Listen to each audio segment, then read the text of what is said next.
Hey there everybody! In today's video I'm going to be covering different tactics that you could be using in Warzone and when to properly initiate each kind of tactic. Mostly movement and positioning for people that are unsure of when to actually push or hold or rotate or retreat.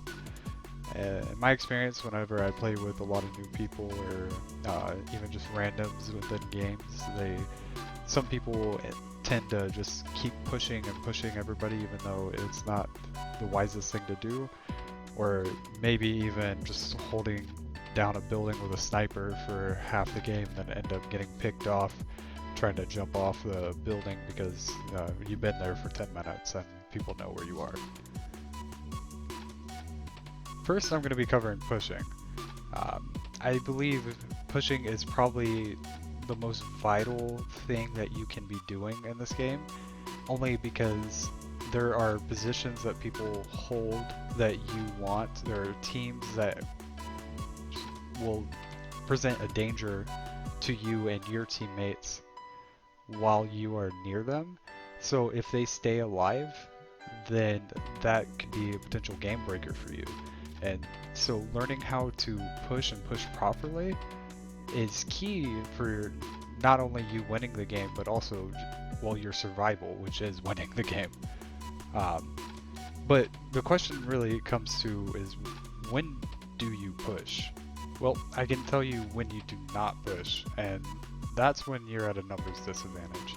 And I think this is one of the biggest mistakes a lot of people have when they are first playing this game, or even, you know, veterans to this game, is that they continuously push full teams when they're down a player or two or even by themselves, I've seen. And that is just gonna be a quick death for you and means that you're not gonna win the game. So to flip that on its head, if you have number advantages, pushing is the best thing to do, because you want to kill, loot, and get any position that someone might have that is advantageous to you. But there's also a few things to keep in mind whenever you are pushing. For one, the utility that your team is bringing. RPGs, C4, flash, stun grenades, things like that are perfect for clearing out buildings and should be used regularly, and I don't want to say immediately, but without hesitation, really. As long as you know that there's someone at the top of that building or, you know, behind that tree or something, go ahead and use those things so you can clear them out and, you know, put the pressure and the fear into them as you continue to push. Also, whenever you are pushing against people, don't be the just one guy running in front of your team and busting open the door like you're Rambo, because you're not. That's a quick way of getting shot. Say it is a building, then have multiple people take multiple entrances of that building and come in at the same time. So if one person gets down, someone else knows exactly where they're shooting and they can take that person out for you. And make sure that your engagement, whenever you are pushing, is clear of other enemies. If you see another team, it might be wise just to wait a second to see how the other team's going to react, because getting third party is the second worst thing to die from in this game, in my opinion. The first being gas. I hate it. I hate myself every single time I die from gas. So the next thing I want to cover is when to actually hold your position. And I believe that there's only really a few moments that you will come across that are actually vital to hold your position. Most of the time you really want to keep yourself moving and not staying in one position, because people will quickly find out if you are on top of a roof, and multiple squads might be gunning for you at that point because you seem like an easy kill, because you are when you're actually holding a position. There are some moments where there's advantageous positions that you can be in, but those usually aren't rooftops. Those are more like being in the woods on a hill, like above quarry, or on the east side of the map, you know, past Boneyard and those hills, areas like that, where you have a lot of cover and you are not limited to where you can actually move around. Because those places, even if a team decides to engage you, you can do things like stay behind trees for cover and flank people that are actually pushing up on you, and you have the higher ground because there's only one way up they can come. Another good time to hold is when you are surrounded by multiple teams, and engaging probably isn't the most practical thing for you, especially if you're halfway through the game or something.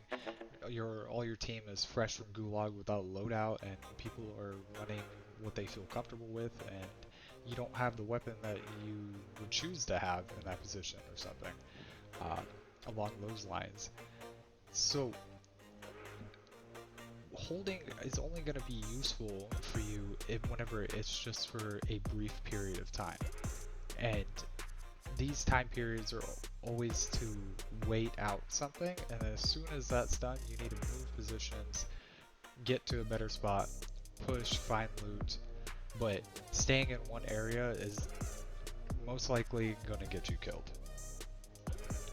The third thing that I want to cover is rotating, and this is one of the key things that you can be doing for your team to help you win engagements or survive engagements. So when do you rotate? A lot of times it will come when it's time to push. If you see a team by themselves holding position or within an area, if you and your 3 squad mates decide to run up Main Street all together to try to beam them down, they could easily find cover that's gonna block all of your sights and be able to pick you off from that cover or be able to move from a different position. So when you're pushing, you do want to have a couple of your teammates to go up Main Street to put on that fire, but you want to have the other teammate or two go to different positions to the left and right, to different sides, to be able to get that flanking on the people to break that cover that they have from where they think the main fire is coming from the people on Main Street.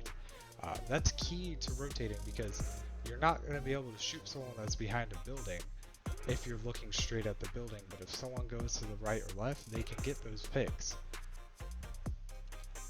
So that's what you really should be using rotating for when you're on the offensive. But on the defensive, anytime that you are clumped together in one area, it is a horrible idea. Unless you have a trophy system that can block like incoming explosives, then you're most likely going to get blown up by the 100 people that have C4s and RPGs in your Warzone server. I know I run those religiously on each one of my classes for people that like to stick together or like to drive around in cars without trophy systems, because it's just easy kills. So if you are ending up holding down an area and you're clumped together and a team is pushing you, rotate out of whatever room or area that you're in. Go to one that's adjacent, where you're still close to your teammates, you can still see where the engagement is coming from, where all the enemies are pushing into. But not only is it going to save your life for when all your other teammates get C4'd or RPG'd, you're also going to be able to get a better positioning from a different area and be able to pick those people off, probably saving the lives of all your teammates. Because people that play this game don't like to look around too much, and if they know that there's 3 people at least, or their teammate calls that there's a whole team inside of this one room, that's where they're going to be looking, because they want those kills. Which leads me to my final point. If you are in a position that enemies know where you're at, rotating out of that position unseen from them and moving to a different area is gonna be able to give yourself a surprise advantage against them for when they go rushing into that area where they think that you are, and you are actually off to the side with your growl being down on them, ready to kill them. So the final thing I would like to cover is when to retreat. And I don't find myself retreating that often. I don't believe that it is completely necessary in most cases, but there are some situations that you will find yourself in where retreating is the most viable option for the survival of your team. Um, those situations being when you're outnumbered for the most part. A lot of times you can find yourself fighting your way out of a situation. You might lose a teammate or two, but what you lose you might gain with loot or money to bring them back and armor plates or whatever it is that your team needs in that moment. But if you're outnumbered by at least 2 or more, I would say retreat to find better positioning, engage them at a different angle, or continue to loot so you can get your teammates back. But if you're only down one member in your squad, and you're facing another team that has a full squad, it might be worth taking that engagement just because of what you can gain at the end of it if you're able to win that engagement. But for the most part, if you are down people, just try to get people back because that is your biggest advantage when you're playing Warzone. You can buy armor plates, UAVs, cluster strikes. It's not going to be as important as having another teammate watching your back. The next thing that I would say you need to retreat from is if you are pushing a team that has an advantageous position against you. Now, if you can sneak up without them seeing you, that's perfectly fine. And if you can get within their faces in their position and engage them right there, then you should do that. But if you're running uphill and that those people are behind trees and covers shooting you down, then you do not want to take that engagement, or you need to take it very slowly, because most likely what it's going to end up is your death, even if you're able to get a pick or two, because they're going to have that cover and that high ground to destroy you. And that's the same thing with pushing into a building where they are looking down at you, or in situations like that. In any position where you think that they have an advantage over you and they are using that to their advantage, then it's probably not worth taking. The last thing I want to cover with retreating is when you are engaged with multiple squads where they are mostly focused on you. That is an important moment to retreat, not solely for your survival, because you can still keep that engagement, but if you give them the sense that you are retreating and you are out of that fight completely, those two squads will know where each other are, loosely at the very least, and start engaging with each other, meaning that you can wait out that battle and come and be the third party instead of you yourself being third partied.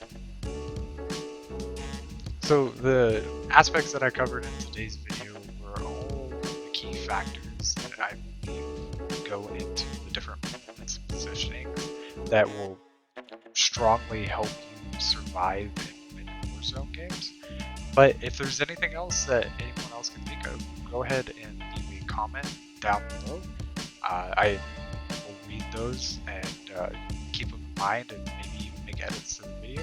And if you enjoyed today's video, please like and subscribe. Subscribing is free, and it really helps out my very, very, very new channel. Thank you so much.